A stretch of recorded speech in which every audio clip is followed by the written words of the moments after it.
Spitali Rajonal i Fierit po përballet këto ditë para të muajit tetor me fluks të shtuar të grave vajzave që kryejnë mamografin.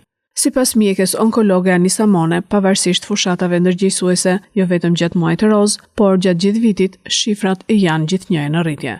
Faktorët që ndikojnë në rritjen e numrit të vajzave e grave të diagnostikuara me kancer gjiri sipas mjekes janë kequshqyerja, lindjet në moshë të madhe, faktorët gjenetik dhe të tjerë. Muaji roz është muaji ndërgjegjësimit për diagnostikimin e hershëm të kancerit të gjirit, por fushatat ndërgjegjësuese nuk bëhen vetëm gjatë muajit tetor, tashmë ndërgjegjësimi është rritur dhe për gjatë gjithë vitit është vënë një fokus më i shtuar në kancerin e gjirit. Kjo çon kryerjen e ekzaminimeve imazherike në mënyrë të rregullt dhe periodike në varësi të riskut që secila nga gratë dhe vajzat ka. Ekzaminimet imazherike bazë janë ekografia dhe mamografia, e cilat e gratë mbi 40 vjeç duhet të bëhet të paktën një herë në vit. Mjekja Mone ka pohuar gjithashtu se grup mosha më e prekur me kancer gjiri është 50-70 vjeç, por fatkeqësisht ka patur raste edhe në mosha më të reja. Gjithashtu janë evidentuar edhe 3 raste të meshkujt.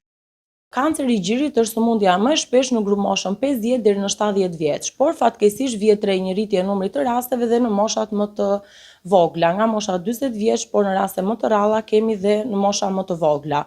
Kjo ka të bëjë me rritjen me shtimin e ekspozimit ndaj faktorëve kancerogjen, siç është jeta sedentare, mënyra të ushqyerit, përdorimi kontraceptive hormonal, ka të bëjë edhe me emancipimin e gruas, lindjet në mosha të mëdha, mos ushqyerjen e fëmijëve me gji, edhe faktorët të gjenetik. Diagnostikimi i hershëm shpëton jetë. Sa më herë që të zbulohet kjo sëmundje, aq më i lartë është probabiliteti që të shërohet dhe në fazat e para është plotësisht e shërueshme. Prandaj bëjmë thirrje në mënyrë të vazhdueshme për kontrolle të rregullta, që të zbulohet që në ekzaminimet imazherike, në ekografi dhe në mamografi, përtej shfaqjes së shenjave kutane ku secila grua mund t'i dallojë edhe vetë ndryshimet në pasqyrë.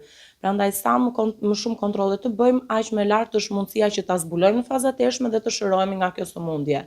Në një numër të vogël të rasteve vjet re edhe tek meshkujt. Aktualisht në qytetin ton janë të diagnostikuar 2-3 pacient me kancer gjiri tek burrat. Mjekja onkologe ka theksuar se përveç numrit të rritjes së rasteve me kancer gjiri, vjet re një shtimi të gjitha llojeve të sëmundjeve malinje, ndërkohë një numër shumë i vogël nuk ka mundur të fitojë betejën me sëmundjen, pasi e kanë pikasur atë në stade të avancuara. Ndërsa ka shtuar se prej 4 vitesh në Spitalin Rajonal të Fierit ofrohet dhe shërbimi kimioterapisë, duke bërë që pacientët të mos drejtohen më drejt Tiranës.